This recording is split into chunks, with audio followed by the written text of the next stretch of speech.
I know when I started some of my first businesses, I definitely was not prepared for the big time. And since starting my first business almost 15 years ago, I have seen a ton of businesses start and flop. What I find separates the successful from the less than is planning and preparation. So I've got another story for you. Time to answer my new favorite question: who's the asshole?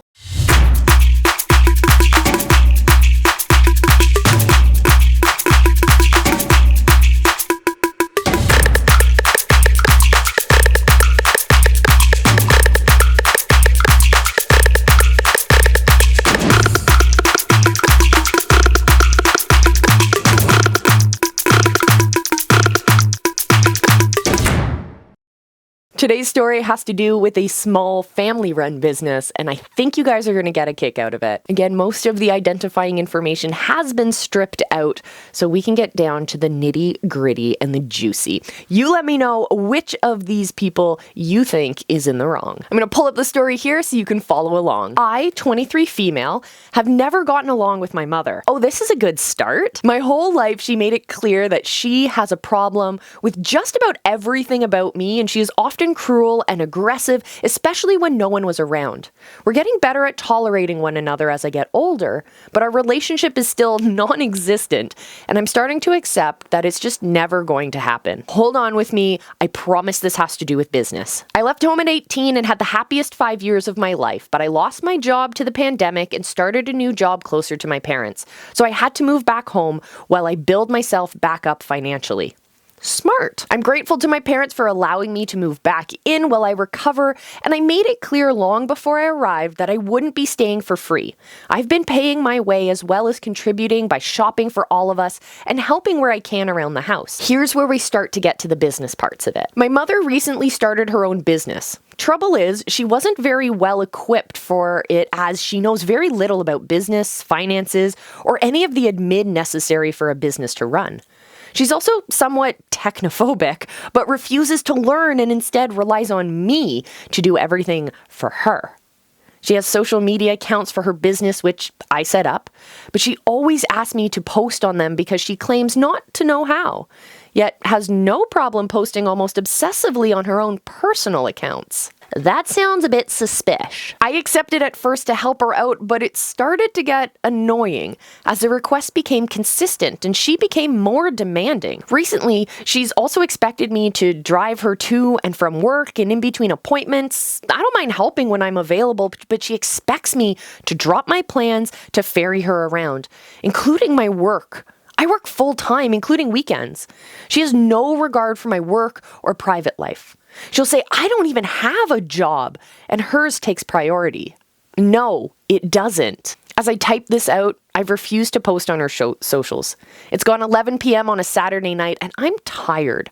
I'm also halfway through a DIY job I've been working on, and yet again, she's arguing with me over it. Both my parents are saying that I should be doing as she asks because I should be doing things for my mother. I said she's always asking for favors and I never wanted anything to do with this business. So why am I getting consistently roped into it alongside my own full-time job?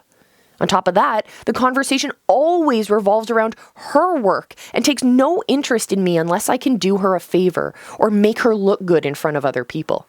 It's my birthday tomorrow, and she canceled my birthday meal and hasn't even bothered to do anything for me or get me anything. Okay, now this is getting a little bit personal. My partner tells me that I'm 100% right to say no and that I should stick to my guns. But I usually end up caving because she guilt trips me onto everything. I haven't written the post she asked for tonight, but I can't help but wonder, am I the asshole? Oh, that's a lot of family business. So let's move the personal aside and talk about this from the perspective of both the poster and from the mother who's running this business. But before we get to my thoughts and opinions, I want to know who you think is in the right. How do you think we should handle this situation? How should the poster approach her mother? Is the mother in the right? Is she in the wrong? You let me know what your thoughts are down in the comments. Let's start out with my opinions and thoughts for the poster herself. So first off, you're walking a very delicate space knowing that you are both family and dealing with business transactions. I personally try and keep my business and family, business and friends very separate for this very reason. Now, I work with some fantastic small business owners who run their businesses out of their house.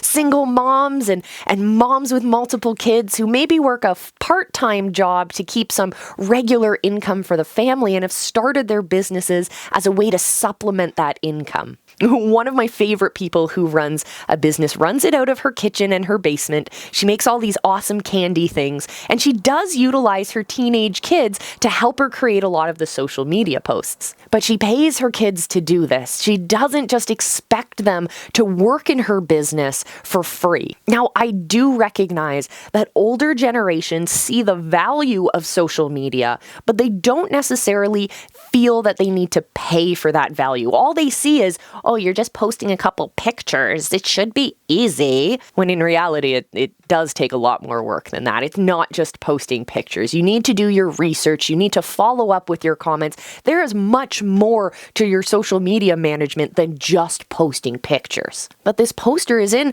a really precarious situation because she's living with the person who's asking her to work for free. And it sounds like there's a lot more going on than just this business transaction.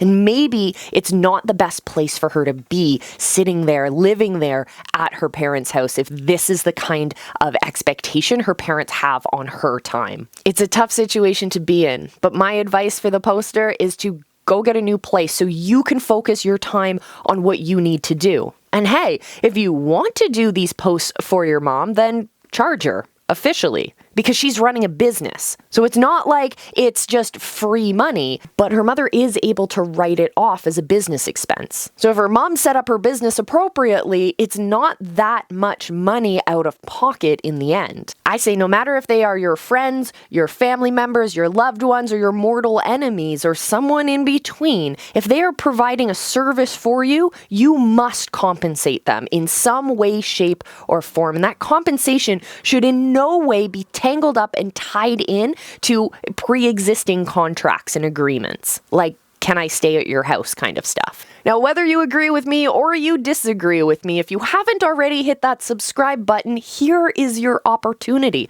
We don't charge you rent, and I promise I will not make you post things to my social media. All you have to do is hit the subscribe button, ring that bell, and you'll get served up all of our fantastic content. Now I gotta talk to the mom about this.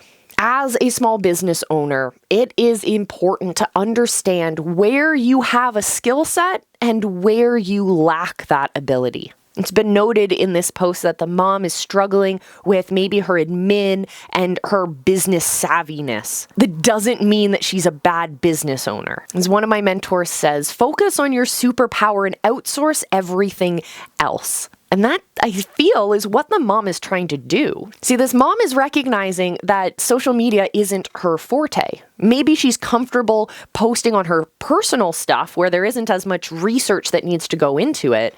She's not trying to get engagement from a certain target audience or anything like that. She's just communicating to her friends. And she's recognized that she is lacking in those skills. And she's looking around and she sees that what resources does she have available to her within arm's reach, and she recognizes her daughter is there. So my advice for this mom is to go out and to find more people who can support her business, who can help fill those gaps so that she can focus on what she does best in her business and allow these other people to be able to fill in with their superpowers. It's like Captain Planet. When you combine forces, you become something so much cooler. Or if you're like a Transformers fan, then it's like Transformers. You go from an individually really cool, powerful being, but when you combine forces with others, man, oh man, you can take over the world. If you enjoyed today's video, then definitely check out this one over here. I think you'd get a kick out of that. I will see you in our next one, my friends. Make sure you subscribe. Make sure you're here on the channel. We got some great stuff coming down the pipeline for you. I will see you again soon. Remember, I love you. Be excellent to each other and just go live. People are out there waiting for you.